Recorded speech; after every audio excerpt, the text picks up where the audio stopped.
नमस्कार साथियों, मैं बबलू दाकर स्वागत करता हूं आप सभी का धरणीधर एग्रो क्लासेज के ऑनलाइन प्लेटफॉर्म पर। साथियों, आज हम चर्चा करने वाले हैं आईपीआर के अंदर सीबीडी, एक छोटा सा टॉपिक है, उसके बारे में हम चर्चा करने वाले हैं। इसको हम कन्वेंशन और बायोलॉजिकल डाइवर्सिटी के नाम से जानते हैं और हिंदी में इसको हम जैव विविधता पर सम्मेलन के नाम से जानते हैं। सीबीडी क्या होता है, इसको पढ़ने से पहले हमें एक टर्म जैव विविधता, इसके बारे में हमको पता होना चाहिए। इसके बारे में हम छोटी छोटी जो बातें हैं वो देख लेते हैं, उसके बाद में हम सीबीडी के बारे में पढ़ेंगे, ठीक है ना। तो सबसे पहले हम देखते हैं बायोलॉजिकल डाइवर्सिटी यानी कि जैव विविधता कहता किसे है।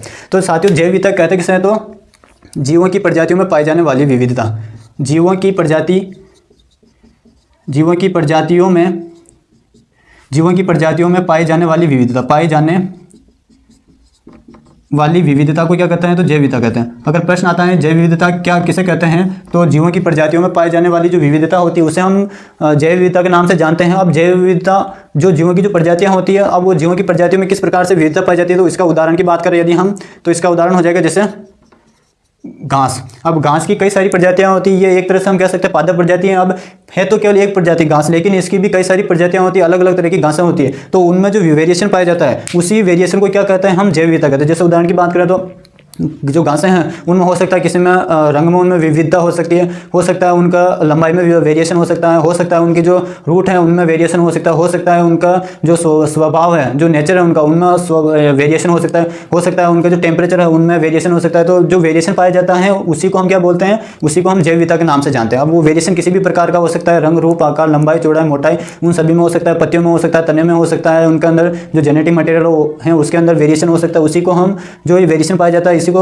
हम क्या कहते हैं, बायोलॉजिकल डाइवर्सिटी या जैव विविधता के नाम से इसको हम जानते हैं, ठीक है ना। तो जैव विविधता कहते हैं किसे, ये आपको पता चल गया होगा। अब हम देखते हैं जैव विविधता के बारे में दो तीन बातें हमको पता होनी चाहिए। पहला, जैव विविधता या बायोलॉजिकल डाइवर्सिटी टर्म किसने दिया था, शब्द किसने दिया था, तो यह दिया था विल्सन ने दिया था।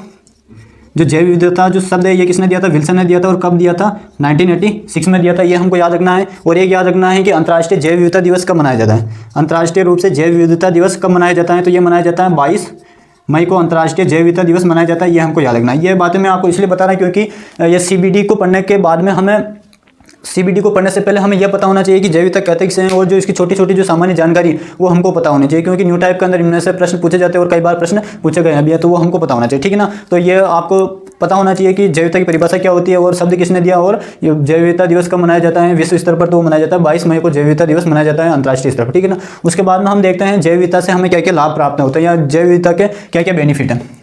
उसके बाद हम देखते हैं जैव विविधता के क्या क्या लाभ है।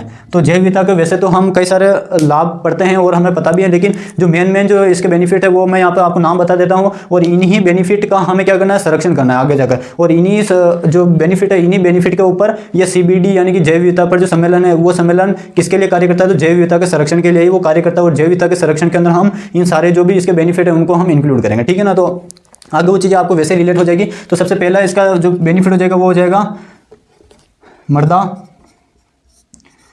का निर्माण, मृदा का संरक्षण व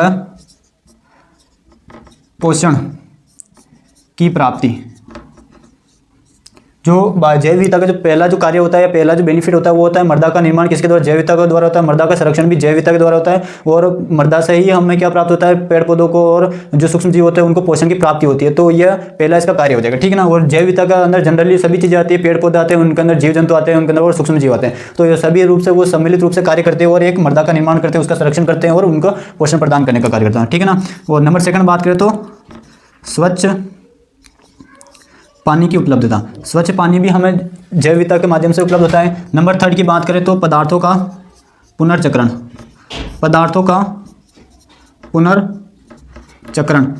पुनर्चक्रण यानी कि जो रिसाइकलिंग की जो प्रोसेस होती है वो भी जैव विविधता के माध्यम से ही ज़्यादा होती है। और जहाँ पर जैव विविधता सबसे ज़्यादा होती है वहाँ पर क्या होता है, पदार्थों का पुनर्चक्रण भी ज़्यादा होता है और कार्बनिक जो अवशेष होते हैं वो भी वहाँ पर ज़्यादा मिलता है, ठीक है ना। उसके बाद में नेक्स्ट बात करें, इसका बेनिफिट हो जाएगा प्रदूषकों का अपघटन भी जैव विविधता उसी के लिए जिम्मेदार होती है। और जहाँ पर जितनी ज़्यादा बायोडाइवर्सिटी होगी वहाँ पर प्रदूषक जो भी होंगे उनका अपघटन भी सबसे ज़्यादा मात्रा में होता है। नंबर फिफ्थ की बात करें, नंबर फिफ्थ हो जाएगा हमारे यहाँ पर पराग कणों का स्थानांतरण स्थानांतरण। अब परागकणों का स्थानांतरण किस प्रकार से होता है जैव विविधता से के माध्यम से, तो जनरली हम जानते हैं जहाँ पर जैव विविधता सबसे ज़्यादा होगी वहाँ पर वनस्पति भी सबसे ज़्यादा होगी, और जहाँ पर वनस्पति सबसे ज़्यादा होगी तो उन वनस्पतियों में फूल और फल का जो फूल निकलेंगे वो भी वहाँ पर सबसे ज़्यादा निकलेंगे, और जहाँ पर जितने ज़्यादा फूल निकलते हैं वहाँ पर मधुमक्खी आकर्षित होती है, और मधुमक्खी जैसे आकर्षित होती है तो वो अपने साथ में परागकणों को एक स्थान से दूसरे स्थान पर लेके जाते हैं, और उसके माध्यम से जैसे परागण की क्रिया होती है उसके बाद में उसी पुष्प पर फल और फूल का निर्माण होने लगता है, और जो आगे जाकर हमें वहीं से भोजन की प्राप्ति होती है। तो ये मेजर इसके फंक्शन होते हैं या बेनिफिट होते हैं जैव विविधता के, और इसके अतिरिक्त और भी कई सारे होते हैं। जो पारिस्थितिक तंत्र होता है उसका स्थायित्व जैव विविधता उसी के लिए जिम्मेदार होती है। इसके अतिरिक्त हम बात करें हमें मकान, कपड़ा और अनाज की जो पूर्ति होती है वो जैव विविधता के माध्यम से प्राप्त होती है। तो ये इसके कई सारे बेनिफिट होते हैं, लेकिन जो मेजर जो बेनिफिट है वो मैंने यहाँ पर आपको बता दिया। अब इन सभी का हमें क्या करना पड़ेगा, संरक्षण करना पड़ेगा, और उस संरक्षण के लिए जो सम्मेलन का आयोजन किया गया है उसी सम्मेलन को CBD के नाम से जानते हैं। इसीलिए मैंने आपको ये सारी 5-10 मिनट की जो लेक्चर हुआ, इसीलिए मेरा पीछे CBD से पहले बताने का ये उद्देश्य था कि अगर हमें इसके बेनिफिट पता रहेंगे, अब इन्हीं का हमें संरक्षण करना, इन्हीं के संरक्षण के लिए जिस सम्मेलन का आयोजन किया जाता है उस सम्मेलन को हम CBD के नाम से जानते हैं, कन्वेंशन ऑफ बायोलॉजिकल डाइवर्सिटी के नाम से जानते हैं। तो उम्मीद आप सभी को अब समझ में आ गया होगा कि CBD के अंदर हमें किसका संरक्षण करना है और किनका संरक्षण नहीं करना है। तो इन सभी का हमें संरक्षण करना है, और उसके लिए यह CBD एक सम्मेलन का आयोजन करता है। ठीक है ना। अब हम CBD के ऊपर चर्चा करते हैं। तो अगर आप इसका स्क्रीनशॉट लेना चाहते हैं तो फटाफट से आप स्क्रीनशॉट लीजिए, उसके बाद में हम CBD के बारे में विस्तार से चर्चा करते हैं। अब हम CBD के बारे में विस्तार से चर्चा करते हैं। तो CBD सबसे पहले हमें यह पता होना चाहिए कि CBD अस्तित्व में कब आया था, यानी कि पहली बार CBD शब्द कब प्रयोग में लिया गया था, और कौन से ईयर में लिया गया था, और इसके प्रमुख उस समय उद्देश्य क्या रखे गए थे, और वर्तमान में इसकी जो बैठक का आयोजन किया गया है उसमें क्या परिवर्तन हुआ है। ठीक है ना, इनके बारे में हमको पता होना चाहिए। तो CBD की बात करें तो CBD है जो पहली बार अस्तित्व में कब आया था, तो ये जो पहली बार अस्तित्व में कब आया था, या फिर हम लिखें इसकी स्थापना, CBD की स्थापना कब होती है, CBD की स्थापना कब होती है। तो CBD की जो स्थापना होती है साथियों वो होती है 1992 में इसकी स्थापना होती है। और 1992 में किसके दौरान इसकी स्थापना होती है, तो इसकी जो स्थापना होती है वो होती है पहला पृथ्वी सम्मेलन। पहला पृथ्वी सम्मेलन हुआ था 1992 में, उसके दौरान CBD की स्थापना होती है। पहला पृथ्वी सम्मेलन के दौरान CBD की स्थापना होती है। और पहला पृथ्वी सम्मेलन कहाँ पर आयोजित हुआ था, तो यह आयोजित हुआ था ब्राज़ील का एक शहर है रियो डी जेनेरो, और यह शब्द आपने कई बार सुना भी होगा, रियो डी जेनेरो। और ये कहाँ पर आता है, तो ब्राज़ील के अंदर आता है, और ब्राज़ील के अंदर एक शहर है, उस शहर का नाम है रियो डी जेनेरो। वहाँ पर पहला पृथ्वी सम्मेलन हुआ था, कब हुआ था, 1992 में हुआ था, और इसी सम्मेलन के दौरान CBD की स्थापना हुई थी। ये हमको पता होना चाहिए। ठीक है ना। उसके बाद में नेक्स्ट बात करते हैं, जैसे ये सम्मेलन का आयोजन होता है उस सम्मेलन के दौरान CBD पर कितने सदस्यों ने साइन किए थे, हस्ताक्षर कितने सदस्यों ने किए थे। तो जैसे ये CBD होता है 1992 में, तो उस समय 194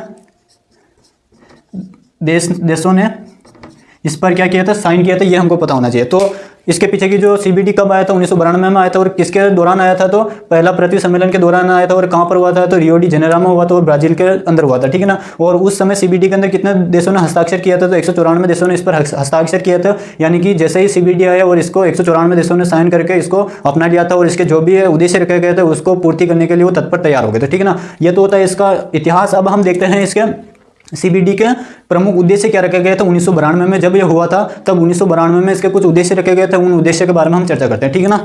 तो इसके 1992 में इसके क्या उद्देश्य रखे गए थे उनके बारे में हम चर्चा करते हैं। तो उस दौरान 1992 में इसके जनरली 3 उद्देश्य रखे गए थे। उन 3 उद्देश्य के बारे में हमको पता होना चाहिए। तो एक एक करके देखते हैं उन उद्देश्यों के बारे में। नंबर पहला जो इसका उद्देश्य रखा गया था वो रखा गया था हमें जैव विविधता का क्या करना है, संरक्षण करना है। जैव विविधता का संरक्षण करना है। तो अगर हम जैव विविधता का संरक्षण करेंगे तो उसके साथ में हमारे कितने सारे जो हमने बेनिफिट्स देखे थे उनका स्वतः ही क्या हो जाएगा, उनकी रक्षा हो जाएगी, उनकी सुरक्षा होने लग जाएगी। तो वो जैसे अब मैं यहाँ पर केवल एक नाम लिखूंगा, जैव विविधता का संरक्षण। उसके अंदर आपको वो 5 जो मैंने आपका बेनिफिट्स बताए थे वो आपको इसके अंदर मेंशन करने हैं। अगर एग्जाम के अंदर प्रश्न आता है थ्योरी के अंदर की जैव विविधता के संरक्षण के लिए जो CBD जो सम्मेलन हुआ था उस पर शॉर्ट नोट्स लिखिए या टिप्पणी कीजिए, तो उसके अंदर आपको 5 बेनिफिट्स बताने पड़ेंगे। ठीक है ना। तो वो बताने का पीछे का जो उद्देश्य था वो मेरा यही था उद्देश्य। ठीक है ना। तो इसका उद्देश्य हो जाएगा पहला जैव विविधता का संरक्षण, जैव विविधता का संरक्षण, जैव विविधता का संरक्षण। अब हम जैव विविधता का संरक्षण इसका उद्देश्य रखा गया था। तो जैव विविधता के संरक्षण के साथ साथ में हमारे जो 5 बेनिफिट्स थे उनका स्वतः ही क्या होने लग जाएगा, उनकी सुरक्षा हो जाएगी, उनकी रक्षा हो जाएगी। ठीक है ना। पहला इसका उद्देश्य था जैव विविधता का संरक्षण। तो इसको ज़्यादा समझाने की अब मेरे को नहीं लगता जरूरत होगी। ठीक है ना। उसके बाद में हम नेक्स्ट बात करें, अगला हो जाएगा जैव विविधता, जैव विविधता के घटकों का सतत उपयोग, जैव विविधता के घटकों का सतत उपयोग। अब इसमें एक नया शब्द आया जैव विविधता के घटक। घटकों का सतत उपयोग। अब इसमें जैव विविधता के घटक का अर्थ क्या होता है? तो जब हम इकोलॉजी इन्वायरमेंट पढ़ेंगे, इकोलॉजी पढ़ेंगे, तब उसके अंदर हम दो घटक पढ़ेंगे, एक पढ़ेंगे जैविक घटक और एक पढ़ेंगे अजैविक घटक। जैविक घटक के अंदर हमारे पादप आते हैं, जंतु आता है और सूक्ष्म जीव आते हैं, उनको हम जैविक घटक के नाम से जानते हैं। और अजैविक घटक के अंदर हमारे तापमान आता है, आर्द्रता आता है, मृदा आती है, वायु आता है, नमी आती है, देशांतरी विस्तार आता है, अक्षांशीय विस्तार आता है उसके अंदर, और इसके अलावा पीएच मान आता है। तो ये जो भी प्रकाश आता है, ये सभी हमारे अजैविक घटक होते हैं। तो इन दोनों का आपस में हम इस प्रकार से कॉम्बिनेशन या मिश्रण करेंगे कि इनका हम जो उपयोग करेंगे वो सतत यानी कि निरंतर इनका उपयोग करते रहें, और इनका हम संरक्षण भी कर सके और इनका हम उपयोग भी कर सके। यानी कि हम कह सकें ना लाभ हो ना हानि हो, किसी पर ना हमको ज़्यादा लाभ हो ना ही उनको ज़्यादा हानि हो। इस प्रकार से हमका उपयोग करना है कि भविष्य में आने वाली पीढ़ी भी इनका उपयोग करने लायक उनके पास में भी ये अवशेष बचे रहे। तो दूसरा उद्देश्य हो जाएगा जैव विविधता के घटकों का सतत उपयोग। हमें इनका इस प्रकार से उपयोग करना है कि जैसे हम उदाहरण के रूप में बात करें, हमें जो भी पादप प्रजातियां हैं उनसे जो भी हमें अनाज, मकान, लकड़ी प्राप्त होती है, उनका हमें इस प्रकार से उपयोग करना है कि हमारी आवश्यकताओं की पूर्ति भी हो जाए और आने वाले समय में जो भी हमारी जनरेशन आएगी उनकी आवश्यकताओं की पूर्ति भी इनके माध्यम से हो सके। तो ये इसका दूसरा उद्देश्य होता है, ठीक है ना। नंबर थर्ड उद्देश्य की बात करें, नंबर तीसरा उद्देश्य हो जाएगा इसका आनुवांशिक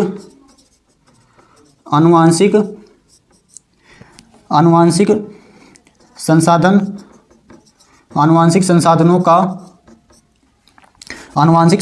का सही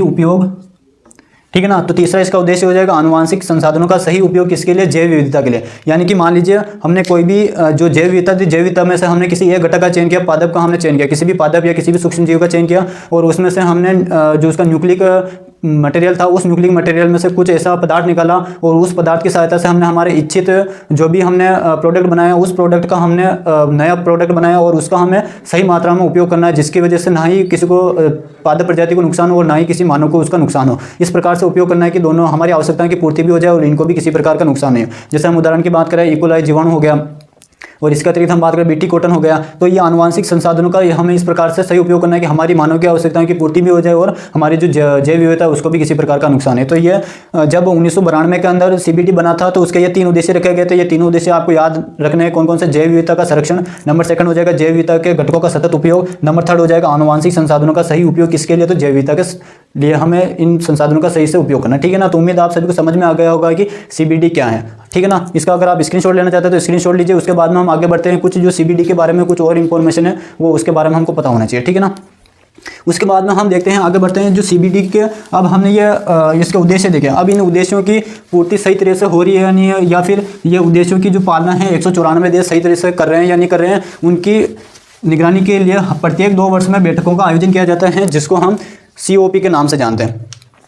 किस नाम से जानते हैं? COP के नाम से जानते हैं। यानी कि मान लिया अभी हमने देखा अभी CBD की प्रमुख उद्देश्य के बारे में देखा। अब इन तीनों उद्देश्यों की पूर्ति जो 194 देश है वो सही तरीके से कर रहे हैं या नहीं कर रहे हैं, तो उनकी निगरानी के लिए प्रत्येक 2 वर्ष में CBD के द्वारा एक बैठकों का आयोजन किया जाता है। उस बैठक को हम एक विशेष नाम से जानते हैं, COP के नाम से जानते हैं। किस नाम से जानते हैं? COP के नाम से जानते हैं। इसका पूरा नाम होता है कॉन्फ्रेंस ऑफ पार्टीज। क्या होता है? तो कॉन्फ्रेंस ऑफ पार्टीज होता है। तो ये हो जाएगा CBD की बैठक। जो CBD की जो बैठक होती है CBD की बैठक प्रत्येक 2 वर्ष में होती हैं।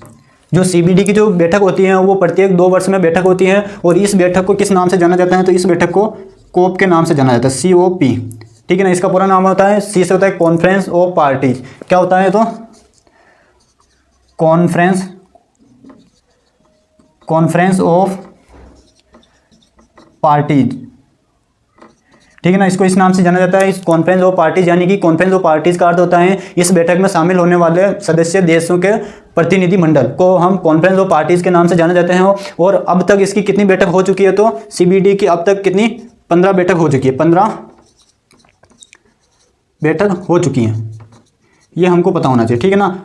अब तक CBD की प्रत्येक 2 वर्ष के अंदर बैठक होती है। यानी कि 1992 में ये CBD बना था, उसके बाद में अब तक कितनी बैठक हो चुकी है? 15 बैठक हो चुकी है, जिसको हम किस नाम से जानते हैं? तो इसको हम COP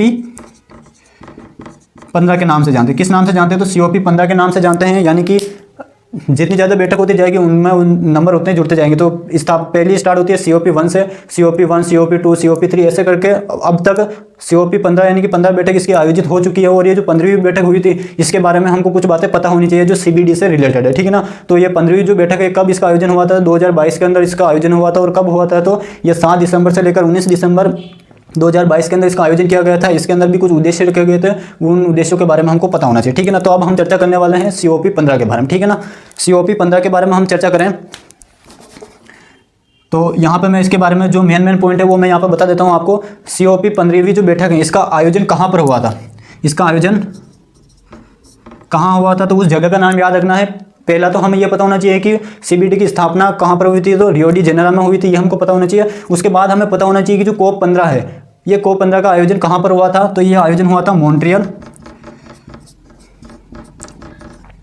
मॉन्ट्रियल में इसका आयोजन किया गया था। और ये मॉन्ट्रियल कहाँ पर स्थित है, तो ये कनाडा एक देश का नाम है, उस देश के अंदर एक जगह है या शहर है, उस शहर का नाम है मॉन्ट्रियल। उस जगह पर ये COP15 का आयोजन हुआ था, ये आपको याद रखना, ठीक है ना। उसके बाद में नेक्स्ट बात करें इसकी अध्यक्षता किसने की थी, यानी कि अगर कोई भी बैठक कर रहा है तो उसकी अध्यक्षता भी किसी न किसी देश के द्वारा की जाती है, तो वो हमको पता होना चाहिए। इसकी अध्यक्षता किसने की थी तो उसके बारे में भी हमको पता होना चाहिए।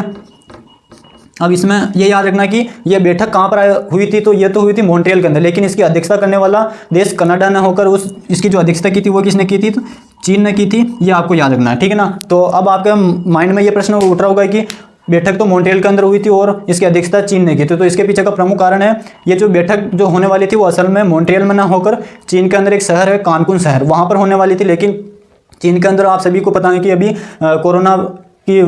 कोरोना चल रहा है, वहाँ पर कोरोना वायरस के कई सारे वहाँ पर पेशेंट देखने को मिल रहे हैं। इसी कारण से इस बैठक को चीन में न करके मॉन्ट्रियल के अंदर इसकी बैठक का आयोजन किया गया है, लेकिन इसकी अध्यक्षता चीन के द्वारा की गई थी, ये इसके पीछे का प्रमुख कारण, ठीक है ना। इसकी अध्यक्षता किसने की, तो चीन ने की थी। कहाँ पर आयोजित हुआ था, मॉन्ट्रियल कनाडा के अंदर ही इसका आयोजन किया गया था।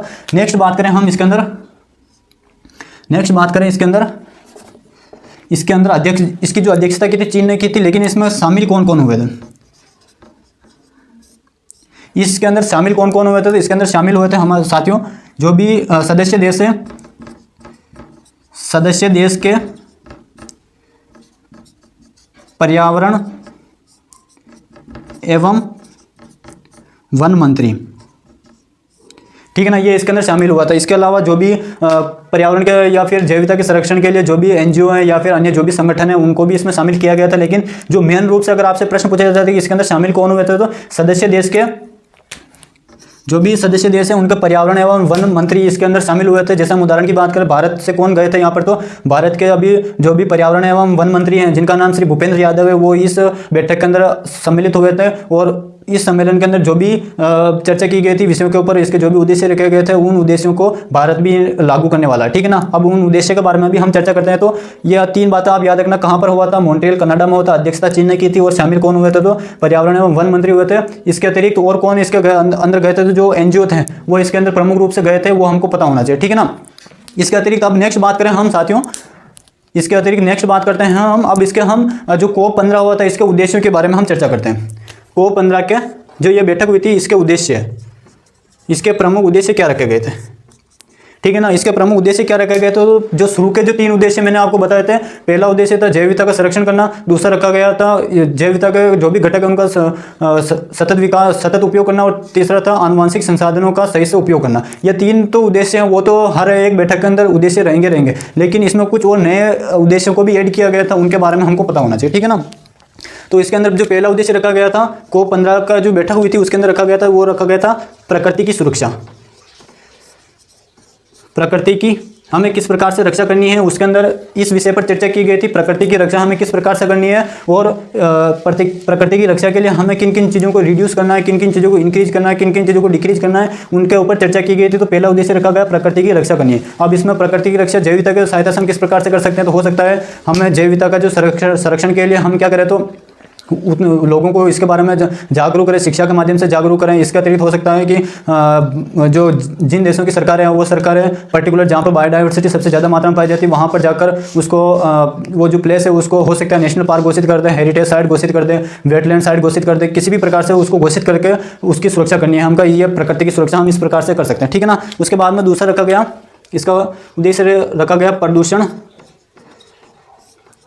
प्रदूषण को कम करना ये इसका नंबर सेकंड उद्देश्य रखा गया है, ठीक है ना। प्रदूषण को कम करना, प्रदूषण को कम करने के लिए हम कई सारे रास्ते अपना रहे हैं। जैसे उदाहरण की बात करें, अल्टीमेटली जो प्रदूषण के लिए जिम्मेदार कारक है वो जीवाश्म ईंधन और एक हो जाएगा नाभिकीय ईंधन प्रदूषण के लिए जिम्मेदार है। अब जीवाश्म ईंधन के अंदर भी हम बात करें कोयला हो गया हमारे, इसके अतिरिक्त हम बात करें मीथेन हो गया, ये प्रमुख रूप से प्रदूषण के लिए जिम्मेदार होते हैं। मोटर वाहन हो गया, निकलने वाले जो भी हानिकारक गैसें होती है ये प्रमुख रूप से प्रदूषण के लिए जिम्मेदार है। इनको रिप्लेस करने के लिए इनको कम करने के लिए हम जनरली अभी बहुत सारी टेक्नोलॉजी आ गई है। जैसे हम उदाहरण की बात करें तो इलेक्ट्रिक व्हीकल आ गए हैं जिनसे प्रदूषण नहीं होता। इसके अतिरिक्त हम बात करें ग्रीन हाइड्रोजन एनर्जी पर भारत सरकार और इस पर फोकस चल रहा है। इसके अतिरिक्त हम बात करें जो भी नवीकरणीय ऊर्जा स्रोत है उन पर कदम उठाए जा रहे हैं। इसके अतिरिक्त हम बात करें सोलर एनर्जी को बढ़ाने के लिए कई सारी स्कीम लॉन्च की गई, जिसमें हम बात करें ओसो हो गया एक महत्वपूर्ण इसके लिए कदम हो सकता है। पवन चक्कियाँ के माध्यम से भी एनर्जी प्रोड्यूस की जा रही है, तो वो इसके अल्टरनेट ढूंढे जा रहे हैं प्रदूषण को कम करने के लिए। वो इसमें जो सबसे बड़ा अगर आपसे अल्टरनेट पूछा जाए तो वो हो जाएगा हमारे green hydrogen technology. Green hydrogen क्या होता है, तो ग्रीन हाइड्रोजन का अर्थ क्या होता है, तो किसी भी एनर्जी के लिए जनरली हम किसका उपयोग करेंगे, हाइड्रोजन का उपयोग करेंगे। यानी कि हाइड्रोजन के निर्माण के लिए और किसी भी चीज़ के निर्माण से लेकर उसके उपभोग तक अगर किसी भी प्रकार का प्रदूषण नहीं निकलता है तो उसको हम ग्रीन हाइड्रोजन के नाम से जानते हैं। जैसे उदाहरण की बात करें, हाइड्रोजन की हमें प्राप्ति कहाँ से हो सकती है, तो पानी से प्राप्त हो सकती है। तो जो पानी का जो अणु होता है उसको हम ब्रेक डाउन करेंगे और उससे हम एनर्जी प्राप्त करेंगे, तो उसके बाद में वो जलेगा तो उससे जो भी गैस निकलेगी वो हाइड्रोजन गैस ही निकलेगी। तो हाइड्रोजन का निर्माण से लेकर उसका उपभोग तक किसी प्रकार का कोई प्रदूषण नहीं निकलता। इसी को ग्रीन हाइड्रोजन टेक्नोलॉजी कहते हैं। वो सबसे इसमें रामबाण साबित होगा हमारा, ठीक है ना। तो ये प्रदूषण को हम कम करेंगे। इसके अतिरिक्त हम और क्या करेंगे, तो नंबर थर्ड इसका जो उद्देश्य हो जाएगा वो हो जाएगा इसमें विलुप्त प्रजाति। अब इसमें विलुप्त प्रजाति कौन कौन से आगे, विलुप्त प्रजाति इसके अंदर आगे जंतु प्लस पादप का क्या करना है, विलुप्त प्रजाति का संरक्षण। अब इसमें विलुप्त प्रजाति का जो संरक्षण है वो हम कई प्रकार से कर सकते हैं। जैसे हम नेशनल पार्क घोषित करके कर सकते हैं, या फिर पर्टिकुलर प्रोजेक्ट चलाकर, जैसे हम बात करें इंडियन गवर्नमेंट के द्वारा एलिफेंट प्रोजेक्ट चलाया गया, टाइगर प्रोजेक्ट चलाया गया और वल्चर प्रोजेक्ट चलाया गया, dolphin project, Ganga dolphin project चलाया गया। तो इनके माध्यम से हम इनका संरक्षण कर सकते हैं। और विलुप्त जो भी प्रजाति है इनका हमें समय समय पर आकलन करना चाहिए और रेड डाटा जो बुक होती है उसमें इनको बताना चाहिए और इनको लोगों तक जानकारी पहुँचानी चाहिए, ताकि वो भी इनके बारे में जानकारी प्राप्त करके इनका संरक्षण कर सके, ठीक है ना। इसके अतिरिक्त बात करें नंबर फोर्थ की बात करें तो नंबर फोर्थ हो जाएगा इसके अंदर, नंबर फोर्थ हो जाएगा शिक्षा के माध्यम से, शिक्षा के द्वारा जागरूक करना, आम आदमी को जागरूक करना, ठीक है ना। शिक्षा के द्वारा आम आदमी को जागरूक करना, इसकी सहायता से भी हम जैव विविधता का संरक्षण कर सकते हैं। तो जो COP जो 15 की जो बैठक हुई थी उसके अंदर प्रमुख 4 डिसीजन दिए थे और उसके उद्देश्य रखे गए थे। पहला प्रकृति की रक्षा, प्रदूषण को कम करना और विलुप्त प्रजाति जिसके अंदर जंतु पादप दोनों आ जाते का संरक्षण करना और शिक्षा के द्वारा जागरूक करना। यह CBD के बारे में पूरा ये CBD कंप्लीट होता है। उसके बाद में इसके अंदर कुछ प्रोटोकॉल आते हैं, उन प्रोटोकॉल के बारे में भी हम चर्चा करते हैं। अगर आप इसका स्क्रीनशॉट लेना चाहते हैं तो फटाफट से स्क्रीनशॉट लीजिए, उसके बाद में हम आगे चर्चा करते हैं। अब इसके बाद में हम आगे चर्चा करते हैं, एक प्रोटोकॉल है CBD के लिए, जो मेन जो प्रोटोकॉल हुए थे वो हम चर्चा करने वाले हैं उसके ऊपर। तो सबसे पहले हमें उन प्रोटोकॉल के नाम पता होना चाहिए, उसके बाद में हम उनको एक एक करके देखेंगे। तो CBD के प्रमुख प्रोटोकॉल की बात करें तो इसके प्रमुख रूप से CBD के प्रोटोकॉल की बात करें तो इसके लिए 2 से 3 प्रोटोकॉल हुए थे। उन प्रोटोकॉल के बारे में हमको पता होना चाहिए। पहला तो हो जाएगा इसके अंदर, पहला हो जाएगा कार्टेजिना प्रोटोकॉल,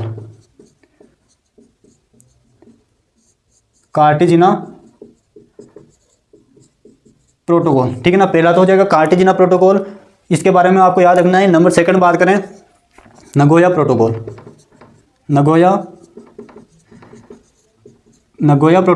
नंबर थर्ड बात करें नगोया प्रोटोकॉल और नंबर थर्ड बात करें आईची लक्ष्य और नंबर फोर्थ हो जाएगा इसके अंदर, पहला हो जाएगा कार्टेजिना प्रोटोकॉल, दूसरा हो जाएगा नगोया प्रोटोकॉल, तीसरा हो जाएगा आईची लक्ष्य और नंबर फोर्थ हो जाएगा भारतीय जैव विविधता संरक्षण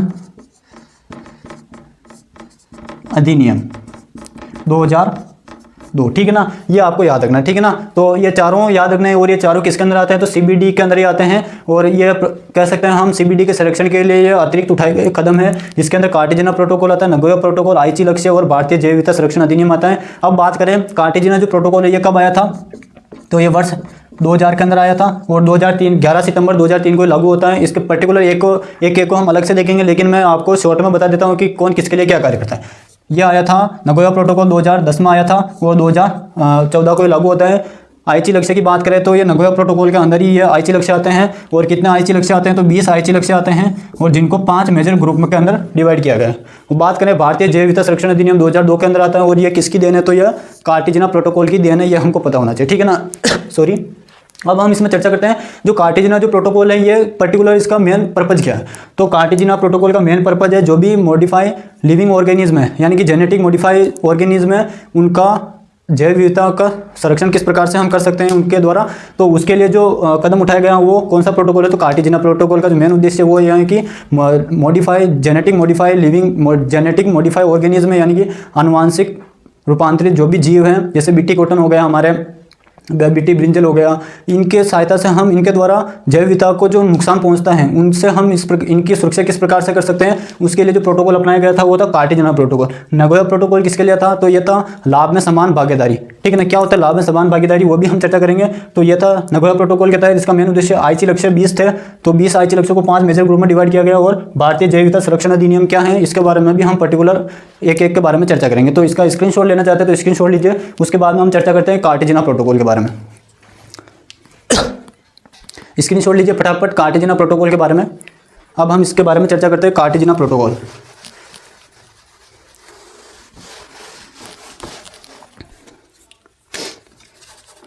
सीबीडी के अंदर हो जाएगा हमारा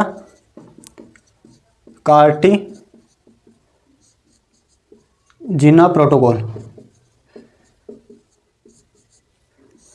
कार्टेजिना प्रोटोकॉल की बात करें तो इसके बारे में हमें लगभग 7 से 8 बातें पता होनी चाहिए, और ये प्रोटोकॉल काफ़ी ज़्यादा इंपॉर्टेंट है, तो इसको आप ध्यान से सुनना और कॉपी पेन साथ में लेकर बैठिएगा और साथ साथ में नोट्स बनाते चलिएगा, ठीक है ना। तो सभी इधर ध्यान देना। कार्टेजिना प्रोटोकॉल, सबसे पहले हमारे मस्तिष्क में यह प्रश्न आना चाहिए कि कार्टेजिना प्रोटोकॉल कब बना था, ठीक है ना। तो कार्टेजिना प्रोटोकॉल कब आया था तो ये 2000 के अंदर एक कार्टेजिना प्रोटोकॉल आया था, ये हमको पता होना चाहिए। और ये लागू कब हुआ, कार्टेजिना प्रोटोकॉल लागू कब हुआ या इसने कार्य करना कब प्रारंभ किया, तो यह कार्य करना प्रारंभ किया था इसने साथियों 11 सितंबर 2003 को इसने कार्य करना प्रारंभ किया था, ठीक है ना। कार्टेजिना प्रोटोकॉल 2000 के अंदर आया था और लागू कब हुआ था 11 सितंबर 2003 को ये लागू हुआ था, ये बातें हमको पता होना चाहिए, ठीक है ना।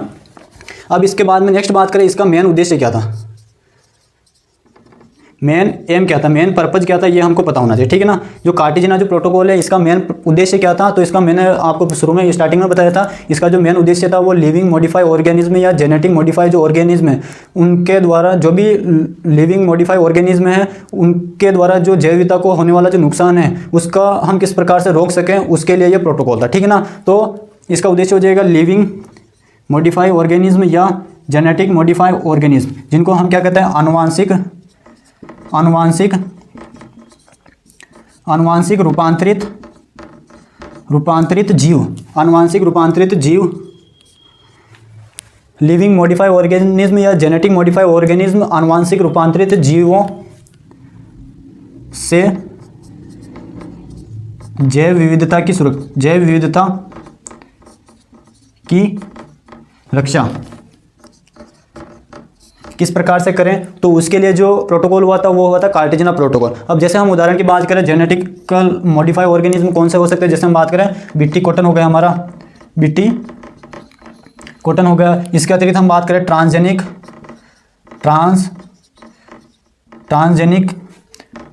टोबैको हो गया, ट्रांसजेनिक मक्का हो गया, ट्रांसजेनिक टमाटर हो गया। ये जितने भी चीज़ें हैं वो सारी किसके अंदर आती है, लिविंग मॉडिफाई ऑर्गेनिज्म यानी आनुवांशिक रूपांतरित जीव आते हैं। अब इनके द्वारा अगर किसी भी प्रकार से जैव विविधता को नुकसान पहुंच रहा है तो उसकी सुरक्षा के लिए जो प्रोटोकॉल अपनाया गया था वो कार्टेजिना प्रोटोकॉल अपनाया गया था। और ये प्रोटोकॉल यह कहता है कि अगर कोई भी आनुवांशिक रूपांतरित जीव हैं, अगर उसके द्वारा जैव विविधता को किसी प्रकार से नुकसान हो रहा है तो उसका उत्पादन आप नहीं कर सकते और उसके वितरण पर यह इस प्रोटोकॉल के तहत उसके वितरण पर प्रतिबंध लगा दिया जाता है। तो प्रश्न यह भी आता है कि आनुवांशिक रूपांतरित जीवों के वितरण के लिए कौन रोक लगाता है, तो वो लगाता है कार्टेजिना प्रोटोकॉल लगाता है। या फिर हमें मान लीजिए बीटी कॉटन हमने बना लिया, ट्रांसजेनिक टोबैको हमने बना लिया, या फिर हो सकता है कोई नई वैरायटी बना लिया हमने जो आनुवांशिक रूपांतरित जीव है, अब उसको हमको वितरण करना है। तो वितरण के लिए हमें सबसे पहले परमिशन लेनी पड़ेगी कार्टेजिना प्रोटोकॉल के तहत। जो भी इसके अंदर इंस्टीट्यूट आते हैं वो अभी हम देखेंगे, उसके तहत हमें परमिशन लेनी पड़ती है। उस परमिशन मिलने के बाद ही हम इसके कल्टीवेशन कर सकते हैं या फिर इसको हम जमीनी लेवल पर उतार सकते हैं, ठीक है ना। यह अभी हम 1-2 इंस्टीट्यूट भी देखेंगे तो आपको उसके अंदर स्वतः ही आपको पता चल जाएगा, ठीक है ना। तो इसका मेन उद्देश्य याद रखना आनुवांशिक रूपांतरित जीव से जैव विविधता की रक्षा करना इसका प्रमुख उद्देश्य रखा गया था। अब इंस्टीट्यूट भी हैं, वो भी हम देखेंगे इसके अंदर। अब इसके अंदर हम चर्चा करते हैं जो कार्टेजिना प्रोटोकॉल है। इसी प्रोटोकॉल के तहत अब जो कार्टेजिना प्रोटोकॉल है इसके बारे में 3 बातें जो थी वो मैंने बता दी थी। 2000 के अंदर आया था, लागू कब 11 सितंबर 2003 के अंदर लागू हुआ। मेन उद्देश्य क्या वो मैंने बता दिया। अब इसी प्रोटोकॉल के तहत अब यहाँ पर ये तो होगा ओवरऑल वर्ल्ड के स्तर लेवल पर। अब हम इंडिया के लेवल पर बात करें, इंडिया के लेवल के अंदर की कार्टेजिना प्रोटोकॉल की भारत के अंदर क्या क्या देन है, ठीक है ना। तो इसी प्रोटोकॉल के तहत जो कार्टेजिना जो प्रोटोकॉल है, इसी प्रोटोकॉल के तहत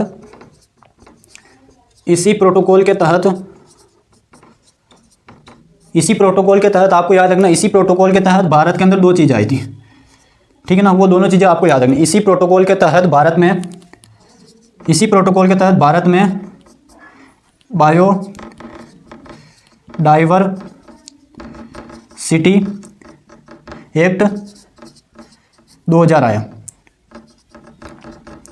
जो भारत में बायोडाइवर्सिटी एक्ट आया था, जैव विविधता संरक्षण अधिनियम आया था। बायोडाइवर्सिटी एक्ट कब आया था? 2002 के अंदर आया था। वो किसकी देन है? तो प्रश्न आ सकता है किसकी देन है, तो वो कार्टेजिना प्रोटोकॉल की देन है। तो इसी प्रोटोकॉल के तहत भारत में बायोडाइवर्सिटी एक्ट आया था 2002 के अंदर। पहली चीज़ तो यह आई थी, और दूसरी चीज़ आई थी इसी प्रोटोकॉल के तहत, यानी कि इसी प्रोटोकॉल के तहत बायोडाइवर्सिटी एक्ट आया था। और इसी बायोडाइवर्सिटी एक्ट के अंदर भारत सरकार के द्वारा एक अथॉरिटी बनाई गई थी जिसका नाम रखा गया था नेशनल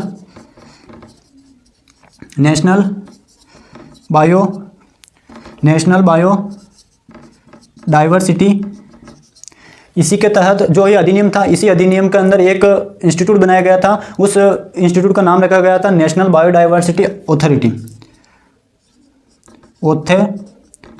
ठीक है ना। ये रखा गया था। और ये कब बना था? तो ये 2003 में बनी थी, ठीक है ना। 2002 के अंदर ये एक्ट आया और उसके 1 वर्ष बाद ही इसी एक्ट के अंदर नेशनल बायोडाइवर्सिटी अथॉरिटी बनाई गई, यानी कि राष्ट्रीय जैव विविधता प्राधिकरण बनाया गया था 2003 के अंदर। और ये जो इसको हम शॉर्ट में NBA भी लिख सकते हैं, NBA, ठीक है ना। तो नेशनल बायोडाइवर्सिटी अथॉरिटी बनाई गई थी 2003 के अंदर। और इस NBA का मुख्यालय कहाँ पर स्थित है? तो इस NBA का जो मुख्यालय है वो चेन्नई के अंदर स्थित है। इसका मुख्यालय ये आपको, इसका जो हेडक्वार्टर है वो चेन्नई के अंदर स्थित है, ये आपको याद रखना है। और ये अथॉरिटी क्या करती है? तो ये अथॉरिटी भारत के अंदर, अब ध्यान से सुनना है यहाँ पर जो मैं बताने वाला हूँ, ये अथॉरिटी क्या करती है? तो ये अथॉरिटी भारत के अंदर जो भी जेनेटिकल मॉडिफाई ऑर्गेनिज्म है, यानी कि आनुवांशिक रूपांतरित जो भी जीव है, कोई भी मान लीजिए आनुवांशिक रूपांतरित जीव किसी वैज्ञानिक के द्वारा बना दिया गया है। अब उस वैज्ञानिक के द्वारा जो भी आनुवांशिक रूपांतरित जीव बनाया है, चाहे वो हो सकता है प्लांट के लिए, हो सकता है कोई वैरायटी हो सकता है। अब उस वैरायटी को वो किसानों तक पहुँचाना चाहता है, तो सबसे पहले वो जो किस्म है वो NBA के पास में आएगी और NBI उसकी संपूर्ण रूप से जांच करेगी। और जांच करने के बाद में अगर उनको पता लगता है कि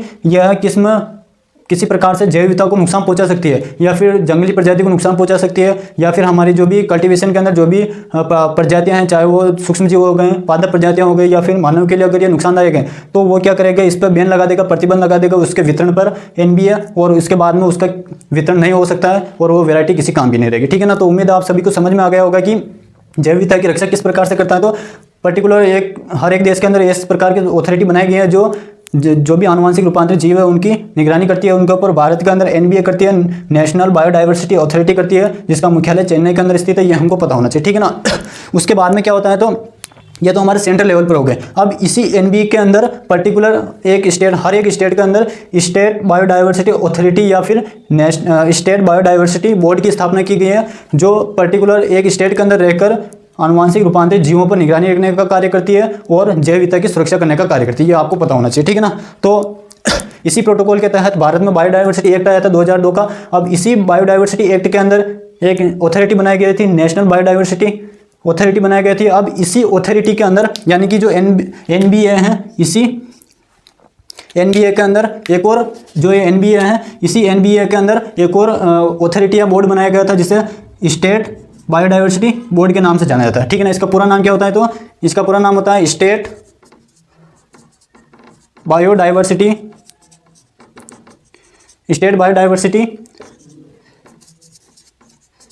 बोर्ड, ठीक है ना। ये होती है। और ये पर्टिकुलर क्या करती है? तो हर एक भारत के अंदर जैसे हम बात करें 28 राज्य हैं, तो 28 राज्य के अंदर स्टेट बायोडाइवर्सिटी बोर्ड बना हुआ है। और यह स्टेट के अंदर रहकर आनुवांशिक रूपांतरित जो जीव होती हैं उनके ऊपर निगरानी रखने का कार्य करती है और उनकी जांच करती है। और वो जांच में अगर पाई जाती है कि अगर वो जैव विविधता को नुकसान पहुंचा रही है तो वो उन पर प्रतिबंध लगा देती है, बैन लगा देती है, उनके वितरण पर, उनके और उसके बाद में ये जो एक रिपोर्ट बनाकर एनबीए को सौंपती है और एनबीए क्या करती है, उनको पूर्ण रूप से खारिज कर देती है और इंडिया के अंदर वो प्रतिबंध हो जाती है और उसके बाद में उसका वितरण नहीं हो सकता किसानों के लिए, ठीक है ना। तो उम्मीद है आप सभी को समझ में आ गया होगा कि कार्टेशियन प्रोटोकॉल क्या है। तो मैं आपको एक बार फटाफट से रिवीजन करवा देता हूँ। कार्टेशियन प्रोटोकॉल क्या है, तो कार्टेशियन प्रोटोकॉल जो कब आया था, 2000 के अंदर आया था। लागू कब होता है, 11 सितंबर 2003 को लागू होता है। मेन उद्देश्य क्या था, तो मेन उद्देश्य था आनुवांशिक रूपांतरित जीव से जैव विविधता की रक्षा करनी है। किस प्रकार से करनी है, और मैंने आपको 2-3 उदाहरण भी बता दिए। बीटी कॉटन हो गया हमारा, ट्रांसजेनिक टोबैको हो गया, ट्रांसजेनिक टमाटर हो जाएगा। उसके बाद में आता है इसी प्रोटोकॉल के तहत भारत के अंदर बायोडाइवर्सिटी एक्ट आया था, ये आपको याद रखना। और कब आया था, 2002 के अंदर आया था। पर्टिकुलर इसी एक्ट के बारे में हम अलग से सेशन के बारे में इसी एक्ट के बारे में हम अलग सेशन में देखेंगे, लेकिन मेन जो बातें हैं वो मैंने आपको यहाँ बता दी। अब इसी प्रोटोकॉल जो ये बायोडाइवर्सिटी एक्ट था, इसी के अंदर एक अथॉरिटी बनी थी, नेशनल बायोडाइवर्सिटी अथॉरिटी। ये क्या करती है, तो राष्ट्रीय स्तर पर रहकर आनुवांशिक रूपांतरित जीवों की निगरानी करती है और जैव विविधता की सुरक्षा करती है। मुख्यालय चेन्नई के अंदर स्थित है। और ये जो अथॉरिटी है किस मंत्रालय का अधीन रहकर कार्य करती है, तो यह याद रखना आप, जो एनबीए है ये किसके अधीन रहकर कार्य करती है, तो वन एवं पर्यावरण मंत्रालय, वन एवं पर्यावरण मंत्रालय के अधीन रहकर ये कार्य करती है। और वर्तमान में वन एवं पर्यावरण मंत्री कौन है, तो वो हो जाएंगे हमारे भूपेंद्र यादव। कौन हो जाएंगे, भूपेंद्र यादव हमारे वर्तमान में वन एवं पर्यावरण मंत्री हो जाएंगे। उनका अधीन रहकर ये कार्य करती है एनबीए। और एनबीए के अंदर रहकर स्टेट बायोडाइवर्सिटी बोर्ड कार्य करती है, जो कि पर्टिकुलर राज्य के अंदर रहकर आनुवांशिक रूपांतरित जीव की निगरानी करती है और जैव विविधता की रक्षा करने का कार्य करती है। ये पूरा होता है हमारा कार्टेशियन प्रोटोकॉल। इसके बाद में हम नगोया प्रोटोकॉल के बारे में देखेंगे, आईची लक्ष्य के बारे में देखेंगे, और उसके बाद में हम देखेंगे बायोडाइवर्सिटी एक्ट 2002 का इंडिया का है, उसके बारे में हम विस्तार से चर्चा करेंगे। आज का सेशन हम यहीं समाप्त करते हैं। अगर हम नगोया प्रोटोकॉल को देखेंगे तो सेशन काफ़ी लंबा हो जाएगा, तो नगोया प्रोटोकॉल को इसको हम अगले सेशन में देखेंगे। तब तक के लिए जय हिंद, जय भारत।